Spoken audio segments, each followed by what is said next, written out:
اللہ کے نام سے شروع کرتا ہوں جو بڑا مہربان اور نہایت رحم کرنے والا ہے۔ سبھی طرح کی تعریفیں اللہ ہی کے لیے ہیں جو تمام مخلوقات کا پروردگار اور بڑا غفور الرحیم ہے۔ کتابش کے تمام سامعین کو السلام علیکم۔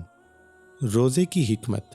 اولاً ہمیں یہ معلوم ہونا چاہیے کہ اللہ تعالیٰ کے لیے مختلف اچھے نام ہیں۔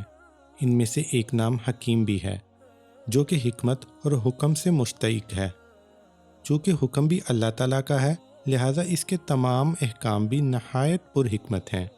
تمام احکامات کے پر حکمت ہونے کے باوجود بعض اوقات ہمیں اس کی حکمت کا علم ہوتا ہے اور بعض اوقات ہماری عقلیں اس کی حکمت کا ادراک نہیں کر سکتی، اور بعض اوقات ایسا ہوتا ہے کہ کچھ حکمتوں کا ہمیں علم ہوتا ہے اور بہت ساری حکمتیں ہم پر مخفی ہی رہتی ہیں۔ اللہ تعالیٰ نے روزے فرض کرتے ہوئے اس کی حکمت کا بھی ذکر فرمایا ہے، جیسا کہ سورۃ البقرہ کی آیت نمبر 183 میں ہے، یا ایھا الذین آمنوا کتب علیکم الصیام کما کتب علی الذین من قبلکم لعلکم تتقون۔ اے ایمان والو، تم پر روزے فرض کر دیے گئے ہیں جیسا کہ تم سے پہلے لوگوں پر فرض کیے گئے تاکہ تم پرہیزگار بن جاؤ۔ اس آیت سے معلوم ہوا کہ روزوں کو اللہ تعالیٰ نے تقوی اور پرہیزگاری حاصل کرنے کا ذریعہ بنایا ہے۔ اہل علم نے روزے کی مشروعیت کی مختلف حکمتیں بیان کی ہیں جو سب کی سب تقوی کی ہی خصلتیں ہیں۔ روزہ دار کو متنبہ کرنے کی غرض سے اس میں سے چند ایک کا بیان حسب ذیل ہے۔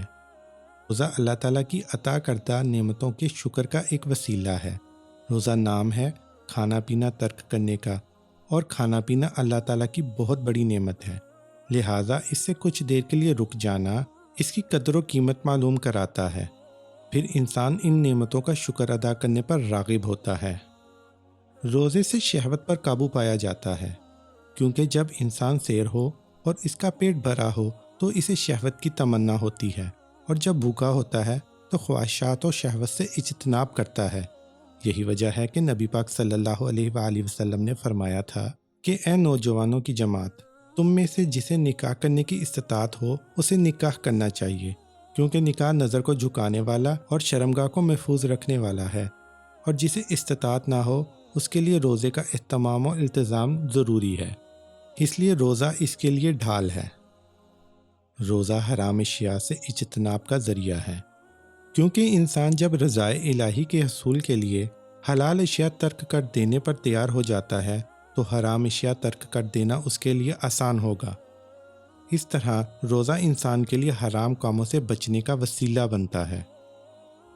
روزہ انسان کو اس ایمان و یقین پر تیار کرتا ہے کہ اللہ تعالیٰ ہر لمحہ اس کی نگہبانی اور نگرانی کر رہا ہے۔